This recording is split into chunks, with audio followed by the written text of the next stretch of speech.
If you're trying to grow your business or career, one of the most dangerous things you can do is get a client to say yes to a next step like receiving a proposal or meeting again to talk about things when it should really be a no. Now, this probably goes against all of your instincts. When you make your recommendation and the client's about to respond, inside your heart is pounding. All you want to hear is yes.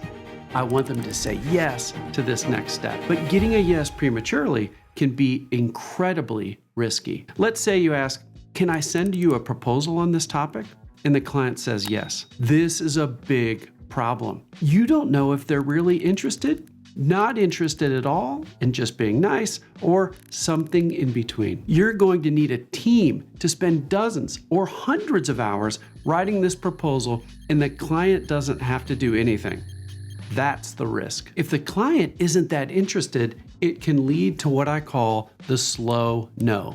And a slow no will completely kill your momentum. A slow no is where you send a proposal and then have to follow up countless times to get a response and eventually find out the client isn't interested. This is a bad experience for everyone. If there's a no, you want to know it, and as soon as possible. Fast yeses are great.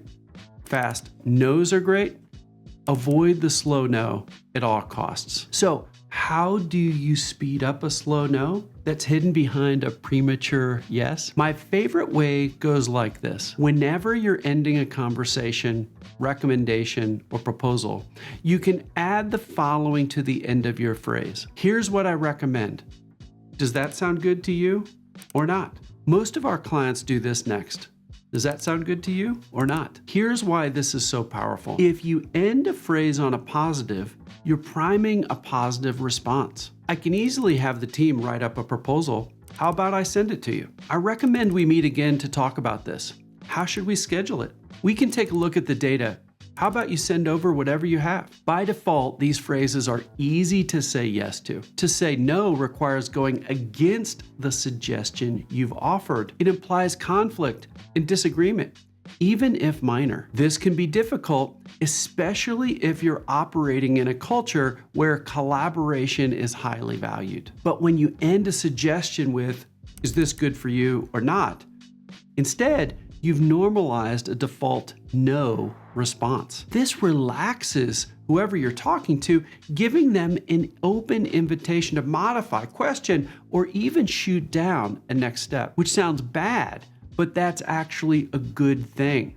Because if they're truly interested, this isn't going to dissuade them. Next, let's talk about exactly what to recommend. Recommend a simple, helpful next step that asks the client to do something. So if you think they might be interested in working together, you might suggest this. We found that co-creating a path forward is the fastest for our clients and saves time. Why don't we spend 30 minutes scoping out the goals and process for this work, and then we can send you a proposal that'll be close to a perfect fit on the first go.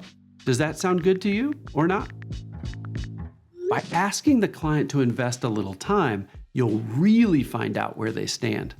If they're excited, great. If they hem and haw about spending the 30 minutes, well, they were never going to hire you anyway. This makes a perfect 1-2 punch. Offer a helpful next step that 1, asks the client to invest some time, and 2, makes it easy to say no. Pure magic. It gets a fast yes or a fast no and avoids the dreaded slow no. Here's one more phrase I love that's been deeply tested in the negotiation literature.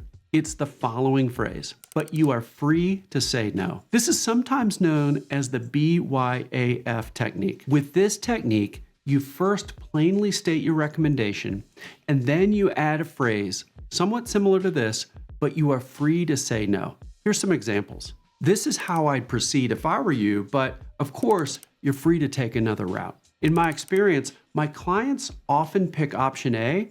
Of course, you're free to choose B or C if you'd like. I'd recommend trying out the path we talked about, but of course, you're free to pass if now is not the right time. Just like the phrase, does this sound good to you or not, Giving someone explicit permission to decline your recommendation allows them to make a decision with zero sense of coercion. It's totally up to them. And paradoxically, when we're given the freedom to say no, we're more comfortable saying yes if there's true excitement. And it's less likely that the yes will be revoked later since it's not coming from some kind of external pressure. My final recommendation, try to use these phrases on a live call or when you're in the room with the client. The effectiveness of these phrases is in their tone and delivery.